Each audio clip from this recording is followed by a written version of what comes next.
When that imperial with his shoes soaked, the droves of March hath pursed to the boat, and bade every vein and switch liqueur, of which virtue engendered is the fleur.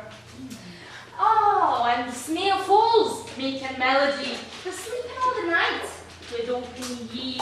So pricked had nature in her courages, then longing folk to goon on pilgrimages. Whoa, what was that? What?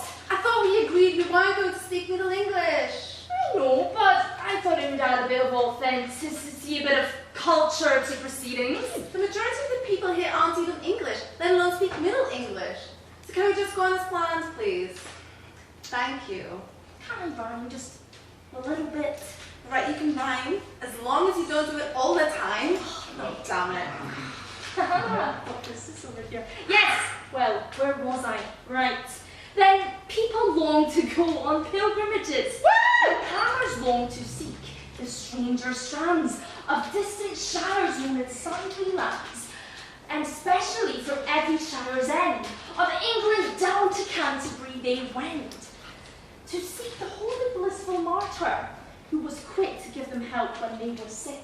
You're all here gathered in my inn, pilgrims and all, ready for the journey in. Perhaps some introductions are in order? If we're all going to be travelling together, we must get to know each other.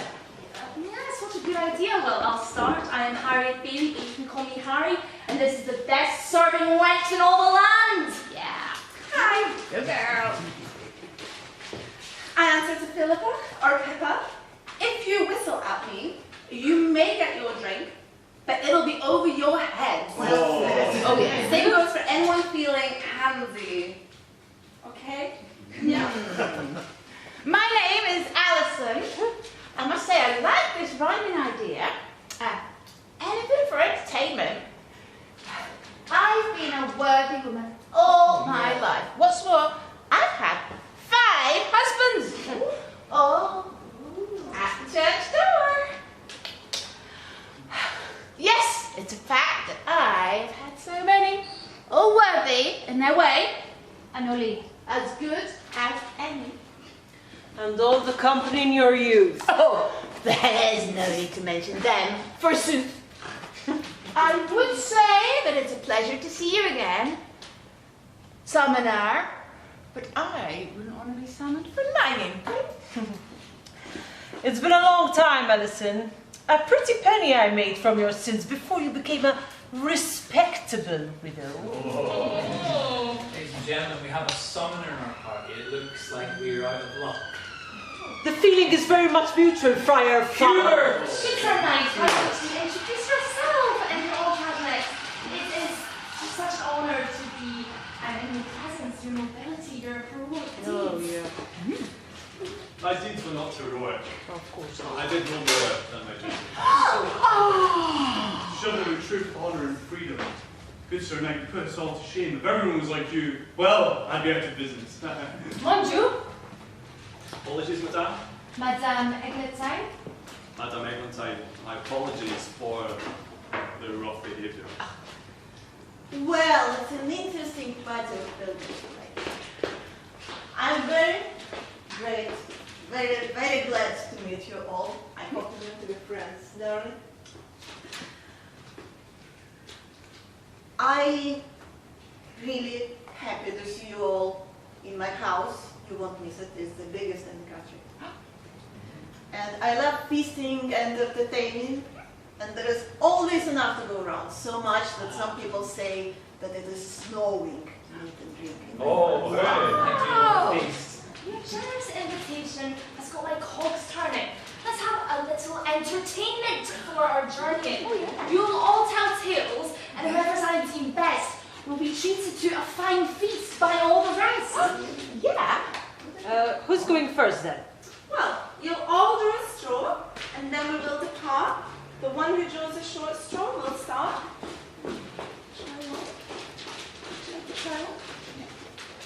That is a long straw. That's a person. Who's next? Oh, it's me!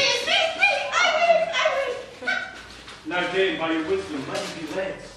For after this pilgrimage, I am set to wed. If it were up to me, I'd wait at least another year.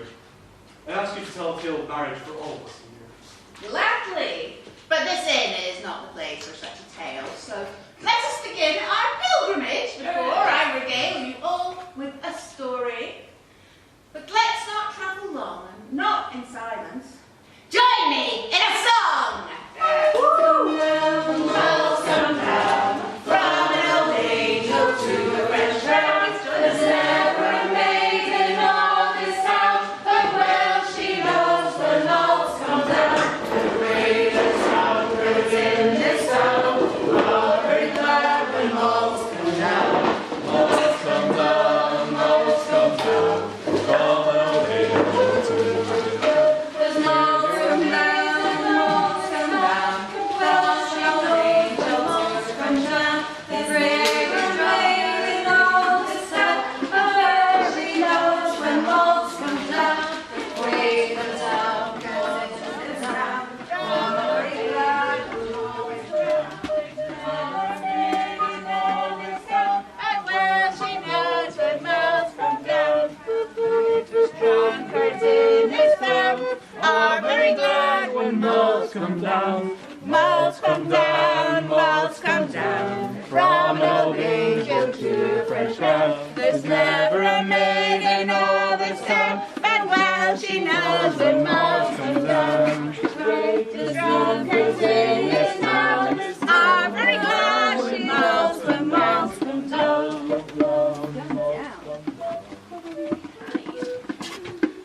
For my tale, I will need a knight. Oh, that's me. Ooh, good tonight. It must be you, but I'm afraid this knight is not so honourable. A man full of things. I also require a maid. And most important of all, Queen Guinevere. Move the way. Oh!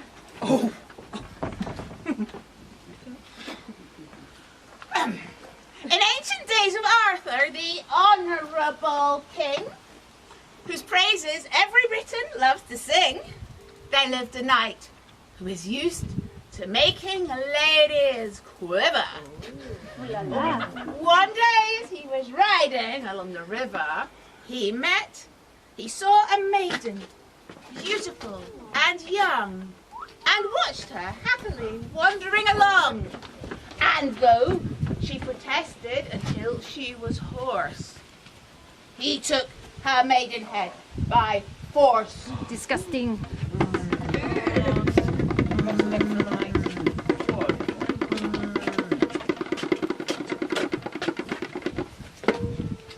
Bow before your queen. Bow. By the law, I should lose your head.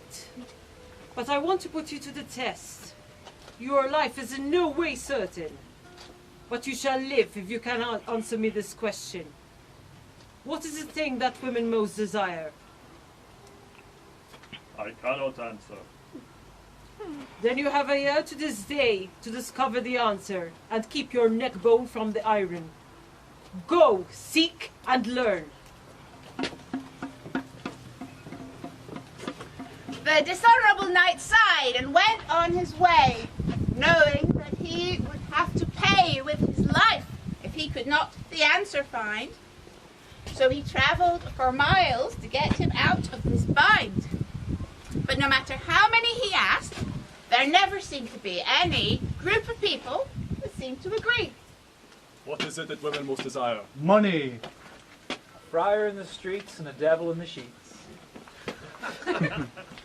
What is it that women most desire? Love. Jollity. Status. Husband number 6.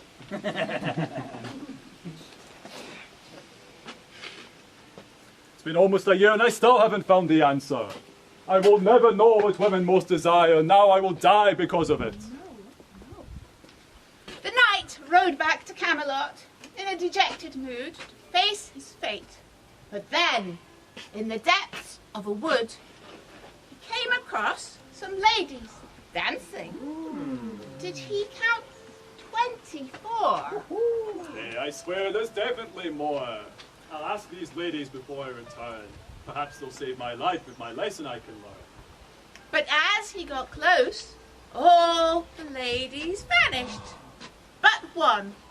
She was old and ugly. A veritable crone. Sir Knight, what is it that you seek? We old women are wise even beyond our already advanced years, some would say. Good woman, I seek to learn all that you have to teach me. But alack, I will be dead if I do not tell Queen Guinevere what it is that women most desire. If you can tell me this one thing, then I will happily reward you. Fear not, Sir Knight. Your life is safe. I can tell you what you need to know. All I ask is that in return, you swear to do whatever I require of you. This I do swear, my good lady, with thanks, and thanks again. Come.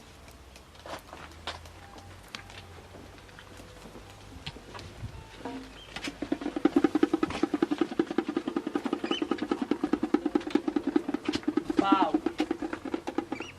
Again with the bowing. Yes. I have assembled my court of women, some noble, some young, some widowed.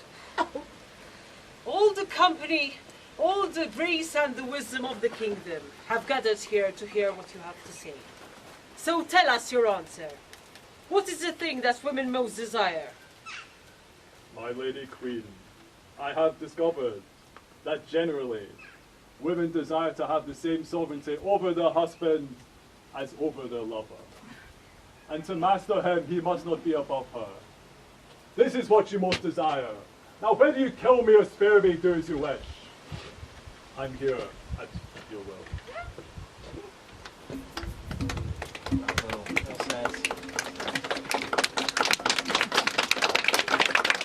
Sir Knight, you can see that none disagrees with you here.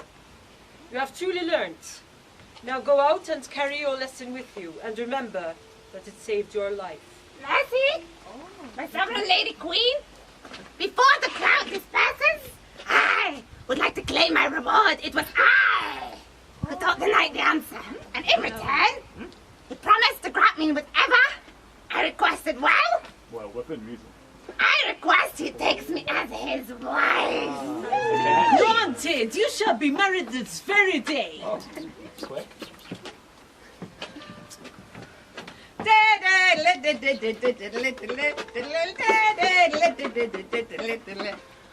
It was pointless to argue. He was first to wed, and afterwards to take his ancient wife to bed. Sacre bleu. Come now, my love. Come to bed. Why do you pay so? Is this how all of the knights of Arthur's house behave? I saved your life. Tell me, what sin have I committed? Tell me, my love, and I will try to put it right. Put it right? Unless you can reverse time, then it cannot be done. You are old and ugly. So low-bred and so very poor. Is it any wonder my heart aches within my breast? Well, firstly, is it a sin to be ugly? Arguably. Rather ugly than very. And as for being low-bred, these ancient riches are only bounty your father handed down to you. Such arrogance is not worth a hen. You cannot buy virtue, kindness, or wisdom. And as for being old, I thought you had been taught to respect and value your elders. Would you rather I was young and beautiful? I could be, but I will never be faithful to you. Your friends will visit our house because of me, and I will never respect you. Or you can keep me like this, and I'll always be a faithful and loving wife. My lady and my love, my wife so dear, I defer to your wise governance. Choose yourself which will be best and most honour you and me. Whichever pleases you the most suffices me. Then have I master over you, my dear husband, as I am to choose whichever I see fits. My dear lady wife, you too. And then kiss me, husband, and I will be both. I will be both fair and good, beautiful and faithful. She's way too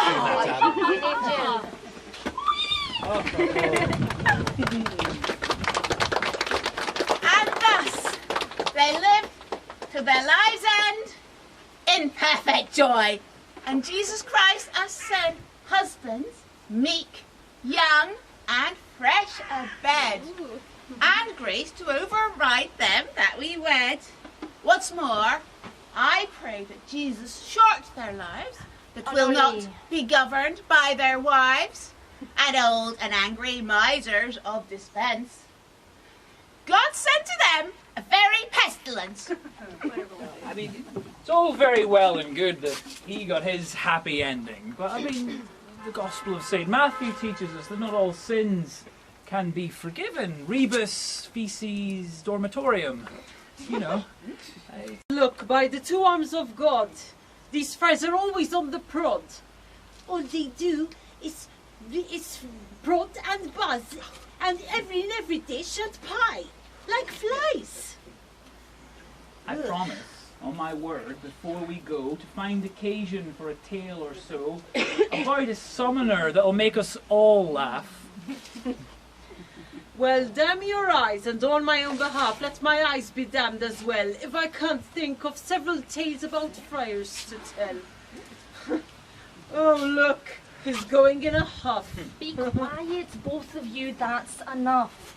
How about I tell a joke to clear the air? No, don't let him tell a dirty joke.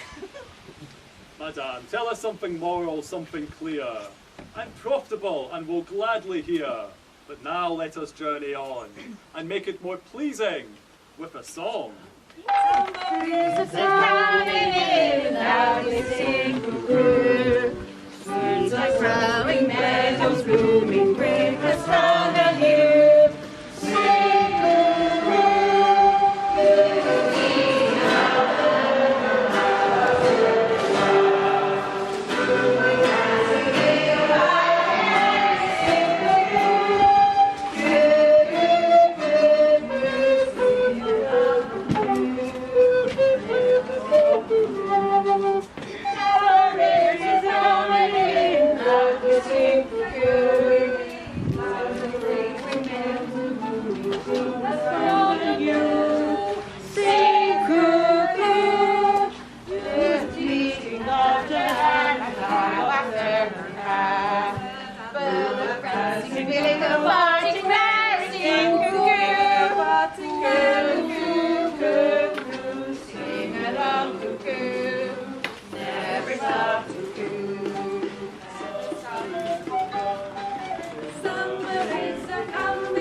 I see we are gathered. Is that everybody sitting down in the seats?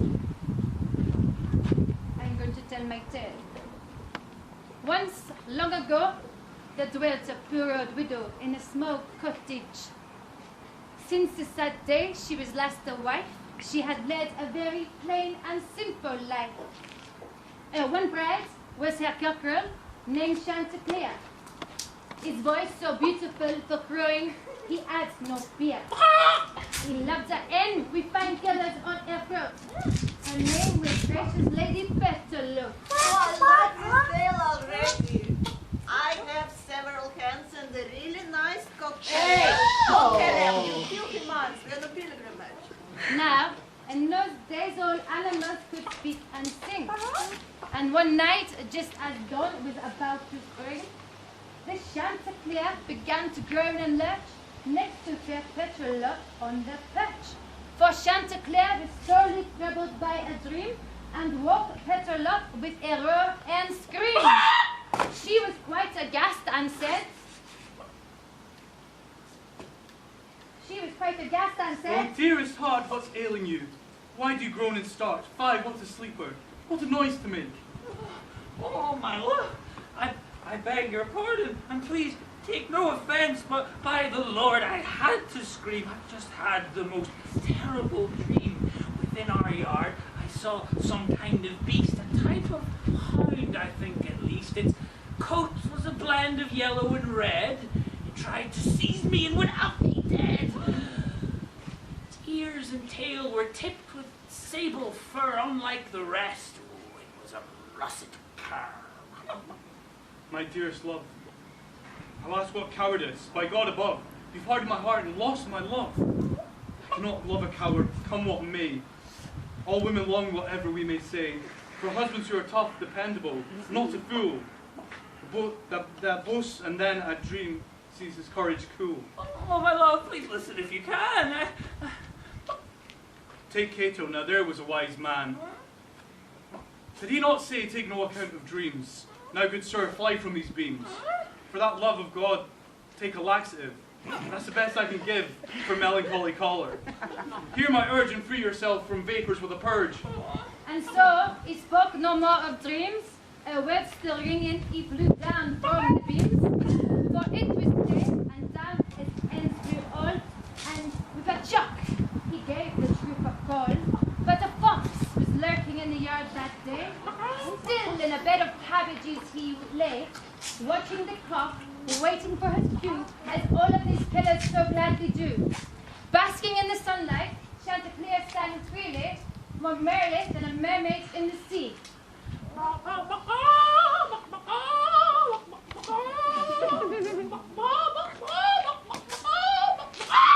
Sir, whither so fast away? I do not mean to harm you, no, indeed, I am your friend. Truly, I came to do one thing, to lay here and hear you sing. When comes singing. Oh, this is what I will say. It brings me so much bliss. And there wasn't someone I would rather hear than your respected father. All the songs came from his soul, and how he had vocal control.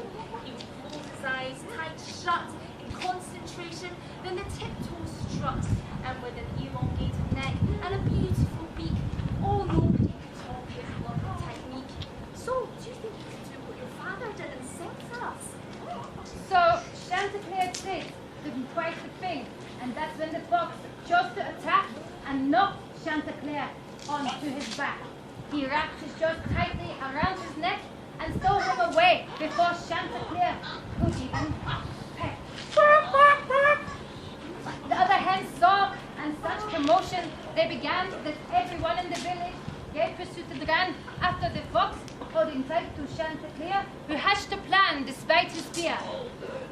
Sir Fox, if I were you, I would shout at those who pursue. Tell them, turn ye back, cretins, one and all, lest the pestilence fall. You're right. We're in the same neighborhoods. I can scream all I like. You're mine for good. The fox opened his mouth and turned about, preparing himself for insults to shout. And when he did, Chanticleer flew free up into the refuge of a nearby tree. Ah! Alas, please come down, my dear. I did not intend you to fear. Back when I grabbed you in the yard, there was no ill will. Oh, come on, let's have some fun and come down and I'll tell you about it. Oh, not a chance. Oh, you fooled me once, but never again. I'm no dunce. Never again will I be beguiled with flattering lies to strut and sing with neck stretched and shut eyes. Oh, the fool I was, and so it seems I should have listened to my dreams. A wonderful tale, madame. That sounds very good advice. That's wonderful, yes. A much more appropriate tale for our pilgrimage. I mean, look at all the ill that befell our hero when he listened to advice from his wife. The trouble befell him from listening to syncophantic flattery. I think you'll find, since the days of Adam, a woman's counsel has oft been forgotten. The Bible makes note of Jezebel, the whore of Babylon, Mary Mag. Sorry, I'm still in character. I speak merely as the cock. I think the world. So, my dear, especially the young women you fix into marriage, definitely give them your best service. Salacious rumours, hearsay, and libel. Ladies and gentlemen, I will not have you subjected to this nonsense. Please follow me. I've got a tale of my own that I would like to share. Go ahead, but I'm warned, I will follow you. Oh, I'm sure you will. Follow me, madame. Something like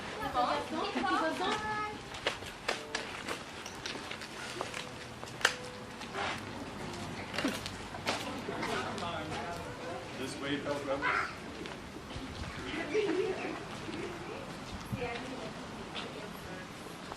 Pilgrims, one and all, welcome, yes. Now, I trust that...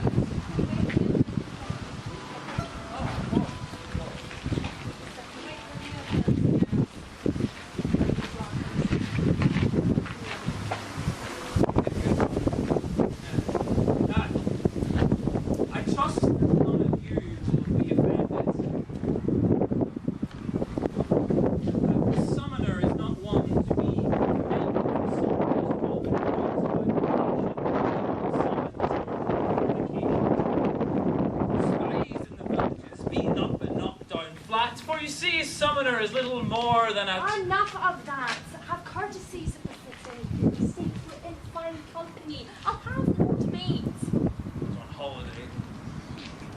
There was at this time in my county an archdeacon, a man of high degree, who boldly brought the punishments due on fornication, adultery, witchcraft too. Not to mention many other types of crime, but lechery he most despised at this time. A summoner he kept at his right hand, and a slyer boy was not to be found in all the land. He secretly formed a band of spies to tell him where profit might arrive. Oh, I know. Just the time. I'm going to get stuck in. His face is on fire like a cherubim, for he has carbuncles. Oh, gross. His eyes are narrow. He is hot and lecherous as a sparrow.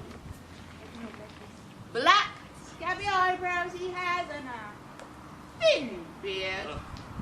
Children were afraid when he appeared. Oh, sounds terrible. Well, this summoner, let us call him Keith. Keith. He's no better than a common thief. He stole from the archdeacon. Such a thief was he that he kept almost half of the collected money. What's more, he was a pimp and targeted his wit at rich, lusty men and then served a fictitious writ. He knew so much about bribery and blackmail that I would be here 2 years telling the whole tale, but I don't have time, right? So it befell on this particular day that Keith rode out to catch his prey. A poor old woman of the widow tribe, who on a feigned charge he wished to bribe. But as he rode, what did he see but a jolly young yeoman under a tree? Hail, welcome and well met.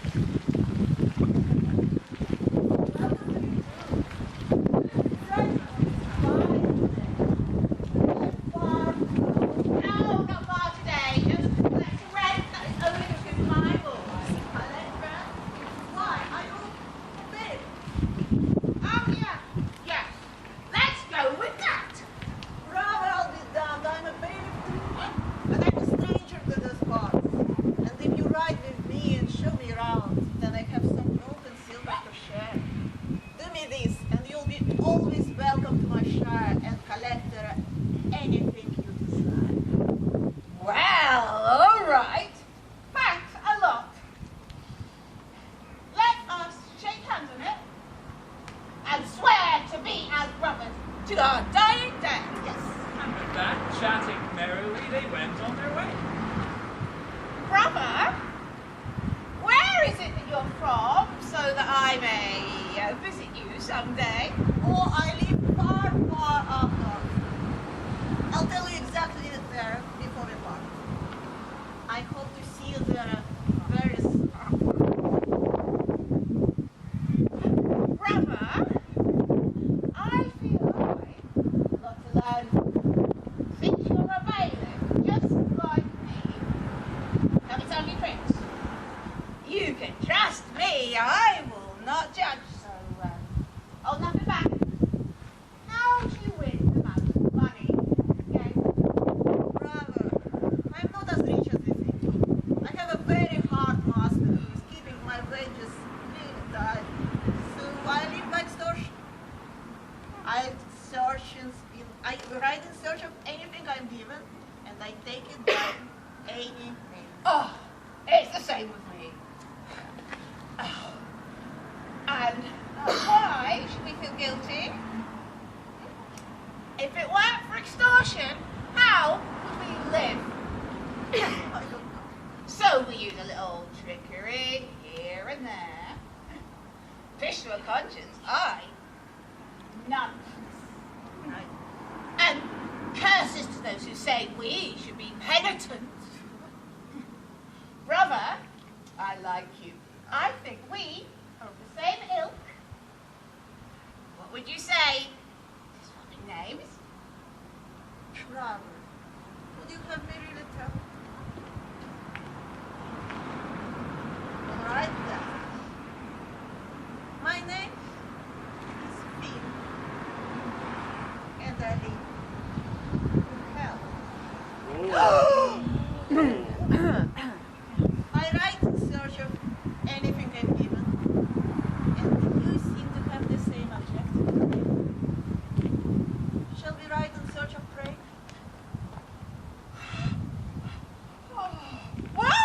What? What did you say?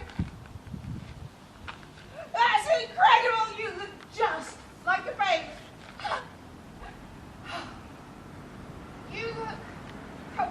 human, well, as human as a bailiff, you see. Do you have another bargain taken spell for fruit? No. No, we take no shape. But here on Earth, I can take on any shape. Or I can make a scene of the shape I take. I've been an ape, an angel, a man, a woman, a donkey. I could go on and on. But there is nothing wondrous about it. A simple conjurer can do the trick, and I'm certainly much, much more powerful. But I don't expect you to understand because you haven't got the brains. What? Take on your hands and let's be honest. Unless you want to abandon me already. No, of course not. We have sworn to be brothers. If you were the very devil, Satan Oh, you're himself, flattering. I would not abandon you. I honour my promise. Let's go about our trade. You take your share, whatever is given to you, and I'll take mine. If either of us is given more than the other, let's honour the bargain, share it with his brother.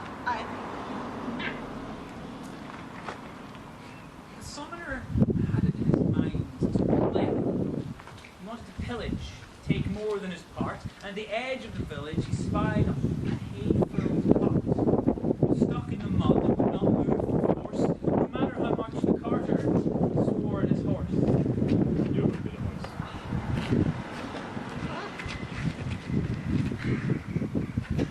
Up now, Scotty, move your blooming arse. The foul fiend come fix you body and bones. Useless you are, you've been nothing but trouble since you were a foal. The devil come for all heart and hay. We can have some fun here. Listen to that, dear. Did you hear what the cart said? He gave it all to you. Horse, car, and hay. Take it at once. No, brother, I don't really believe it. Don't trust me, ask him yourself. Or just wait a moment. Else. Carter pulled, jerked the rein, the horse started and farted with strain. And with that, they were out of the mud and back on the road with a mighty thud. Oh, bless you, my beautiful, sweet, grey girl. Jesus bless you, my love. God saves you. You lifted this old cart out of the slough. See, brother, don't always trust him. Carter said one thing, but the code he heard about, he thought about another. Let's be on our way to the village.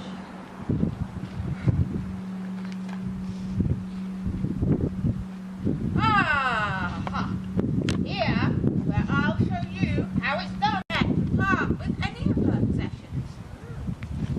Well, too bad. I take 12 pence off her. Or else she will have to appear before the court.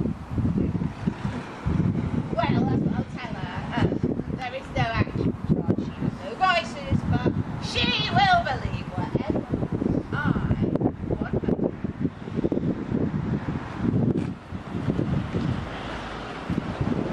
Come out, you old hag! Who's there? God save you, sir. What is your sweet will? I have here a summons bill for you. You here on the to answer to the court for certain things. Oh Lord, Christ Jesus, King of Kings. I have been sick for many days. That dog could surely kill me. I cannot write. I have a pricking in my sight. Can I not send my lawyer to answer these charges for me? Although I can't think what they could possibly be for. Yes, if you pay me now. Let's see. If you give me 12 pence, I will ensure your acquittal. I'll not profit from this. Well, a very little. My master will take the profit, not I. Well, come on then, pay up. I have no time to tarry here. Give me the 12 pence, and I'll be on my way. 12 pence? Oh, St. Mary, help me. You know I didn't have that. I have nothing on all this earth. Please show kindness to a poor old wretch.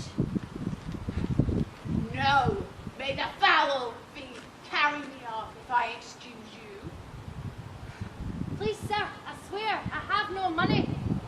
Then my sweet saint, and I'll take your new frying pan payment for a debt you owe me for a while. Ever since you cuckolded your husband, I paid for your correction then, didn't you? What correction? I've never in my life had a summons before. And as for holding my husband, I was always faithful to my sweet old man. Never has someone been more true. On my salvation, you lie. May the hairiest, blackest devil out of hell take you in my frying pan as well. Now, dear Mother Maid, are you earnest in what you say? Devil can fetch my way, and enough, unless he repents. Nay, you old hag, I'll never repent for anything I take from you. I'll take all the blows from your back. Now, brother, the lady isn't earnest. She really gave you the course. She really meant it. So now you're joining me in hell, in the front. And so, the fiends to the some other lent, body and soul to hell they went, where summoners on their own shelf do sit in the blackest region of the fiery pit. So summoners, ye sinners through and through, learn repentance ere the devil get you too. I've only one desire, one your courtesy will not deny. Since you have heard this false friar lie, only one desire, one your courtesy will not deny. Since you have heard this false friar lie, let me refute him. I have a tale to tell. This friar boasts that he knows about hell, and God knows it's little wonder, since friars and fiends are seldom far asunder. I'm sure you've often heard people tell of how a friar was ravished down to hell in spirit once. An angel led him in a vision to see the torments carried out with precision. He saw all sorts, murderers, rapists, liar, yet in all the place he saw not one friar. Sir, are friars held in such a state of grace that none shall come unto this place? Why, yes, said the angel, many a million, and he took him down to Satan's pavilion. Nonsense. Satan, quoth the angel, has a tail broader than that of a warship's sail. Hold up thy tail, Satan, said he. Show forth thy arse, and let the friar see where the nests of friars are in this place. The devil's tail rose half a furlong into space, and like bees swarming from a broken pride, 20,000 friars from his arse it would rise. Then they all through hell they ormed and swarmed until it was time to return to their arsehole home.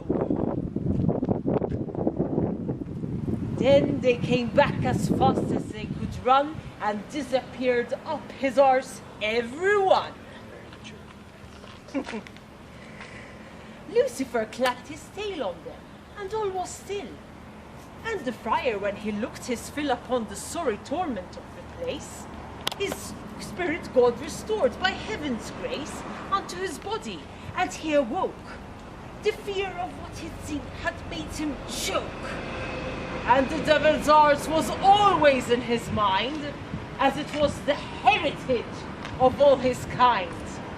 God save you all, apart from this cursed friar, and that is all the reward that I desire.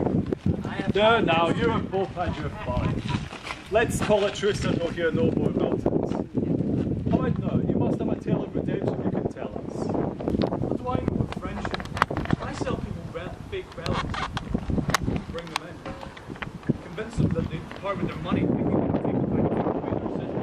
Like that before. Does this sound like someone who makes some old friends? Well, at least I'm honest about my deceits, unlike others in this world.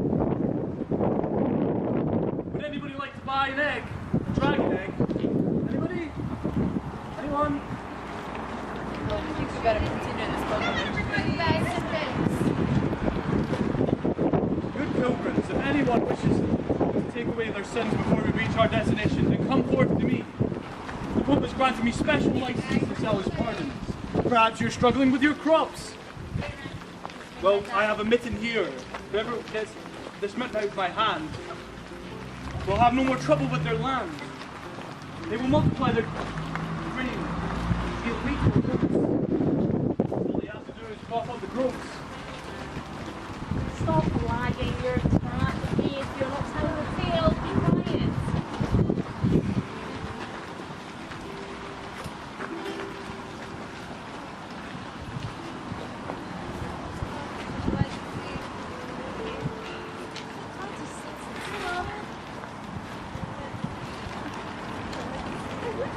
I'll begin my story in a moment when you're all ready.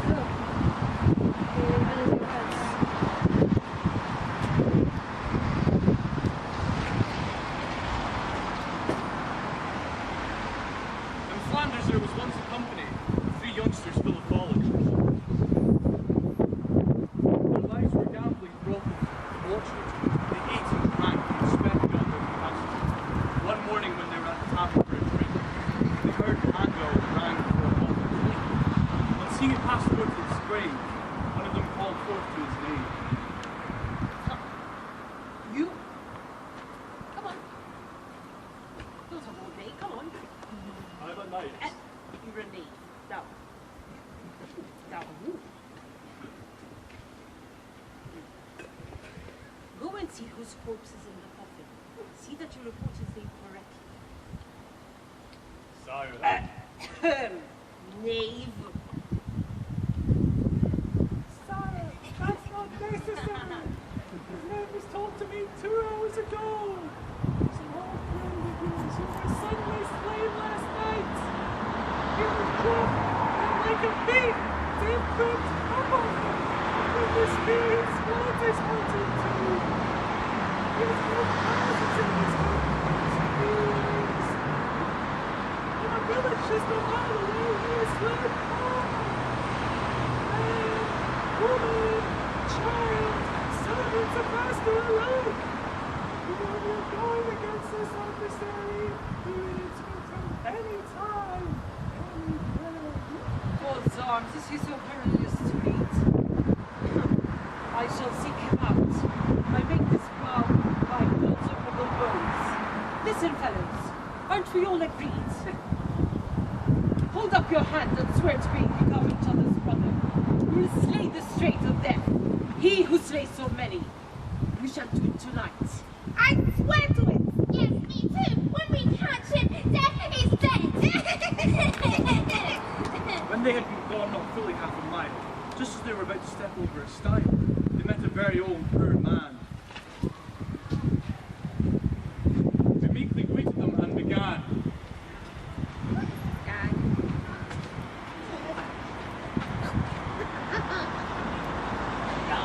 My lords, God save you, God keep you. What? Oh, peasant! Why are you all covered and carving your face? You're so incredibly old! How are you still alive? Should you be dead? Rudeness to an old. Yet I may be ancient, my bones failing, my flesh and blood and skin. What? Oh, never mind.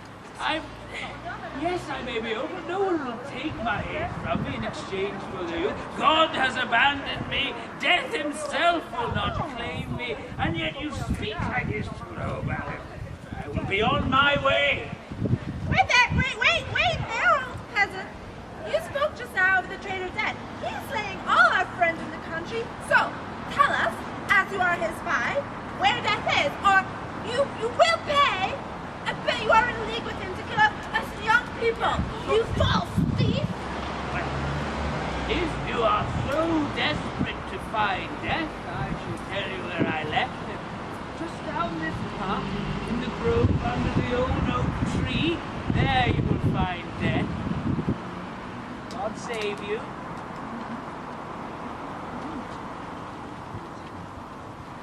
Quickly to the tree they ran, found not death, but a pile of gold coins upon the ground. All thoughts of death now out of mind, instead replaced by this glittering vine. Brethren, take heed of what am I to say to you. You know, I'm the cleverest one here. Fortune has given us this treasure so that we will live in mirth and jollity. We should transport it as quickly as we can to my house. Or yours, it doesn't matter. But we can't do it today. People will see us and presume that we stole our treasure and will be hanged for carrying our own gold. No, we have to do it in the night, as slyly as we can. You, go to town and fetch bread and wine. Go now. Why do I have to go? Because you're the youngest, and I say so.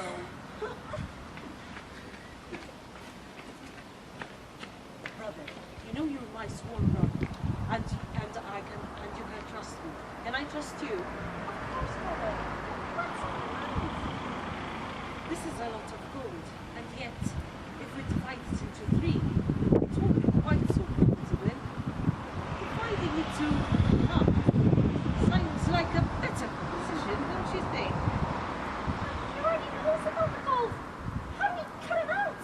It will be our secret plan. Let me tell you what I have in mind. Let's now see how our youngest has fared. The thought of all that gold is more than he can bear. Lord, if only I could have all of that treasure to myself alone.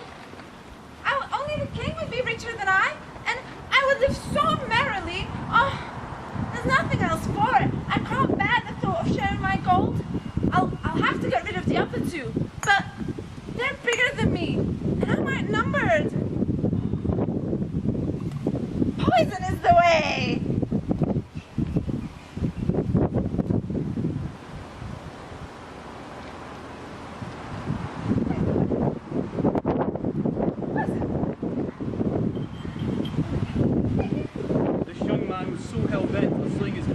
Never to repent, then quickly to the apothecary did he light to buy some poison of the deadliest kind.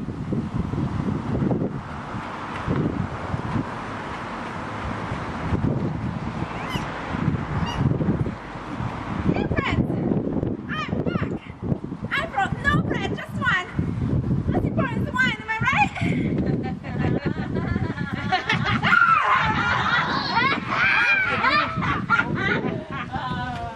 Bonjour.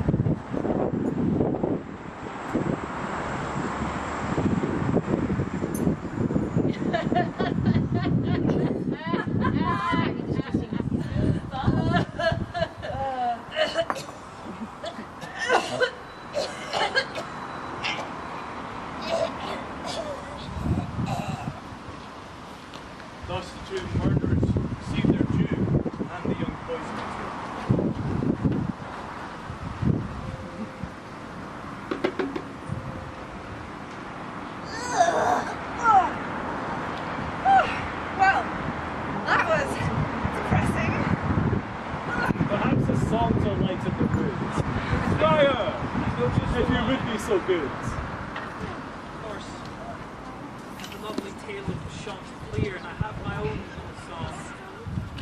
Some people say it's a little foul. Sure, it's a poultry little song. It's called I Have a Gentle Cock. She's talking about this girl, the chicken. I have a gentle cock. He groweth me each day. He doth me rising early, my morning prayer to say. I have a gentle cock. Come and he is of red. Pretty comb of red sorrel, his neck longer than men. My poor wee cock is blue, so proud and so small. Little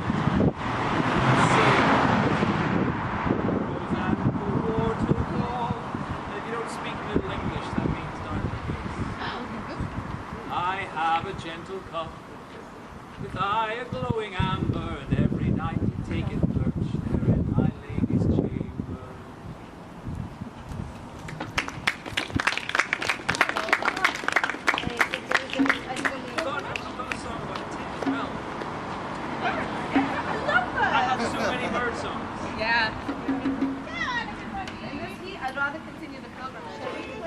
I shan't crow on any longer. Terrible puns. This way. Terrible puns.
Running short. We're almost at our destination, so tell your tale, and that goes to you, Sir Knight, as well. Perhaps if Franklin will allow, we can tell a tale together. One of chivalry and honour. We could set it in noble Britain in days of old. Sire, you do me a great honor. I'm not a sculptor, forgive me my unfitness. I will do my best to honor. A tale of a knight and his lady. Hey! Hold it! Then let us tell a tale of a knight, a lady, and a marriage of a very different sort.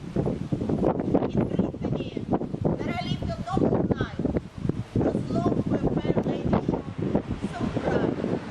We suffered much until she was won. She was the loveliest under the sun. And she in turn could not rest her distress, for she is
your duty was at every glance. And there was singing.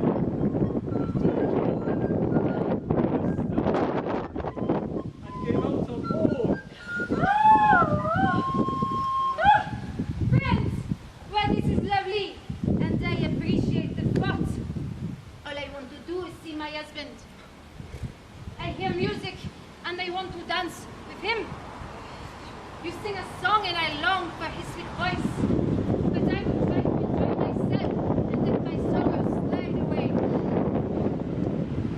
Now, get the dancing amongst the other men. Dance the square in front of Dorothy. Oh, he was handsome and a talented man. Let me describe him, if I can.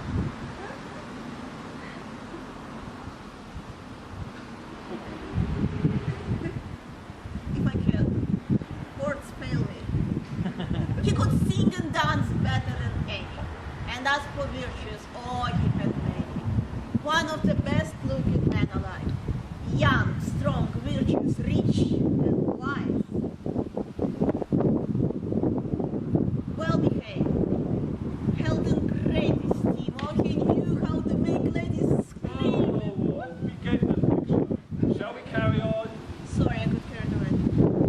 This last is rare. It's servant to Venus. Happened to have a name Aurelius. And he loved Dorothy, loved many a year. He just couldn't tell her out of fear of her husband and what he might do. But now, when he's away for a year or two. Madame, have pity on me. I know that my declaration will be in vain, the reward the breaking of my heart, but I must tell you how ardently I love you. Have mercy, sweetheart. With one word, you can either save or slay me. Aurelius, do you mean this? Never before have I suspected how you felt. No, Aurelius, I'm a true and humble wife, and as long as I have my wits, I will never, or no need, prove untrue to my husband.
I was studying, I came across a book.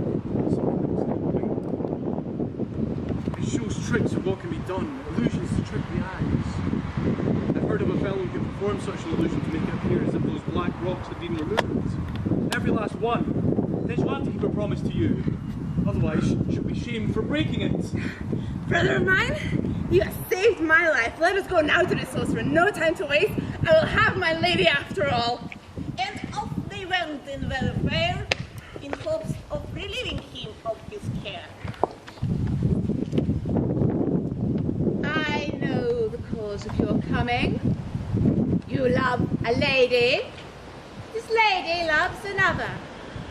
You seek a way to win her for yourself.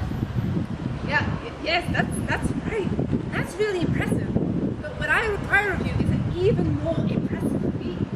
Can you make it seem like there are no more giant black rocks on the shores of Brittany? Do this, and I will greatly reward you. Of course, I can. I do not doubt your skill, but just be sure. I'm going to need a demonstration first. Of course. How do you feel about stags? Full and the best you've ever seen. Of equality.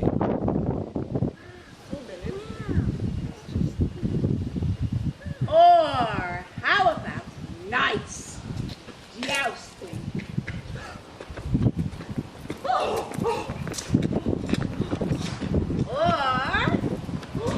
how about your lady loves dancing?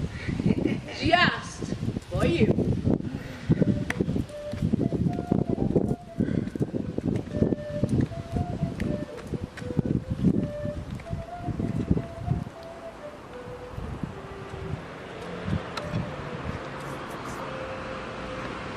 You see we're impressed. You're hired. Name your price. What you ask is extremely difficult and dangerous.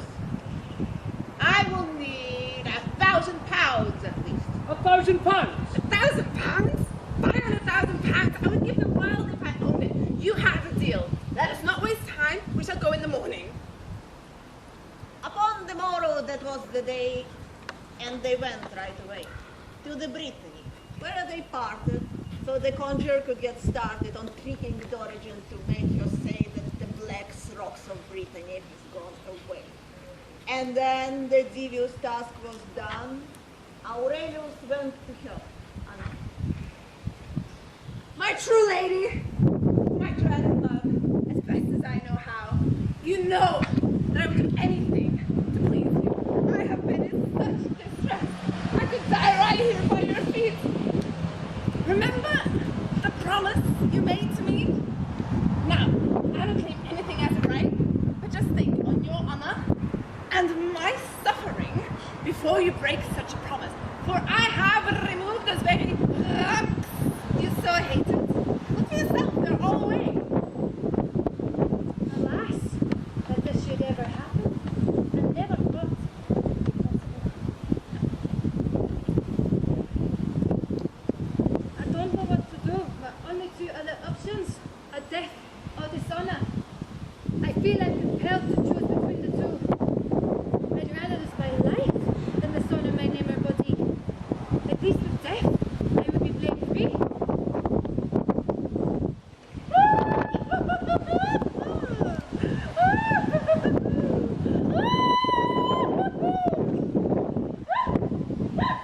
My love, why do you weep so?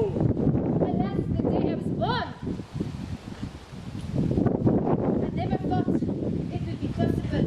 I said I have sworn to love another man if you remove the black rocks of Brittany.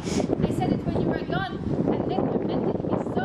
I never thought you would be able to do it. And yet, I saw it with my own eyes. They are gone. Empty. Now, I must leave you to be with him, or break a pledge and call myself a liar. Is there anything else? I was contemplating death instead. Is there anything else, sweet Dorigen, but this?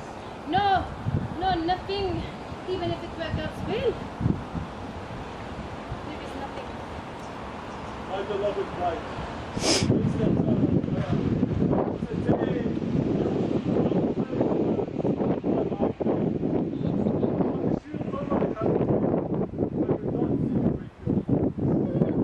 One's word is the highest thing one can keep. But please, do not speak about this affair to anyone, especially these people. That is the one thing I ask of you. And I, even in my woe, will endure it and not show any outward sadness. That way no one will suspect anything. There will be no rumors that will be harmful to you.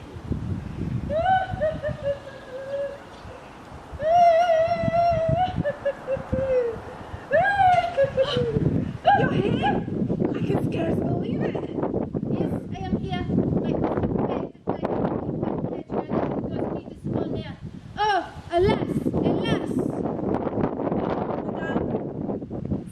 Lord Averagus, that I see his great graciousness to you. I now see the great distress I have caused you, and I would rather live forever in woe than to break apart the love between you. So I release you, madam. Oh, into you. I have every bond that you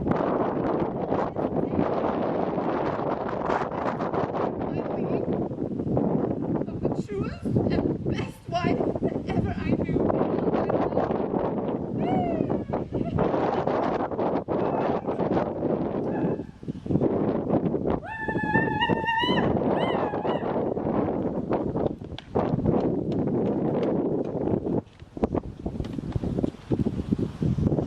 But we don't have the money. I'm sorry, you got overexcited and promised too much. Brother, I made a promise and I must keep it. I can't pay you everything just now, but I promise my debt will be repaid even if I have to go begging. Maybe I could have a year or 2 or 3. Otherwise, I'll have to sell my inheritance and I'll be ruined. Did I not keep my agreement with you? Have I not delivered? Yes, you did. Well and truly. And the lady, as it pleases you? No. And what was the reason? Tell me if you can.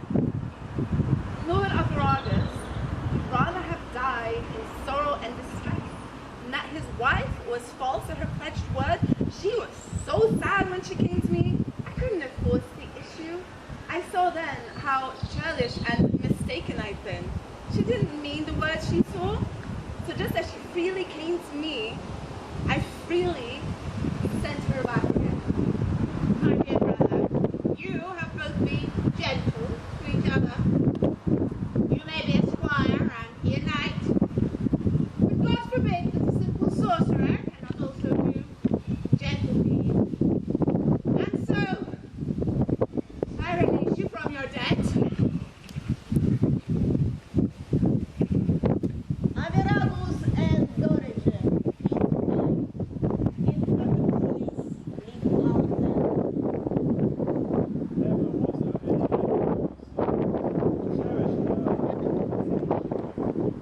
And she was true to him forevermore, even more so than she was before.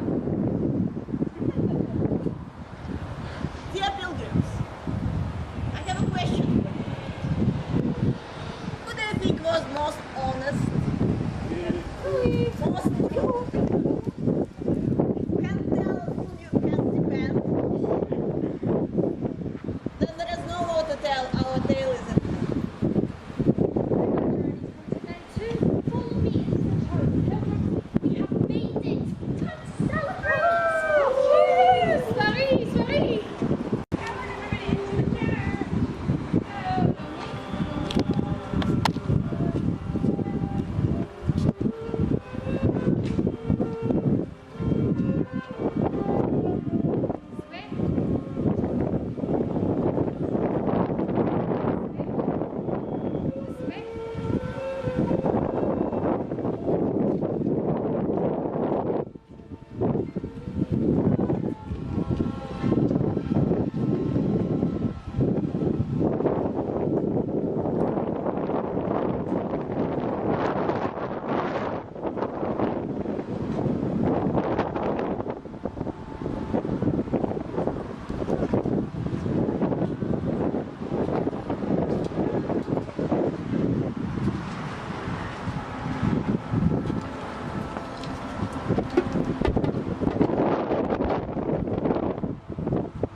find us one. So let's sing and dance and have some fun.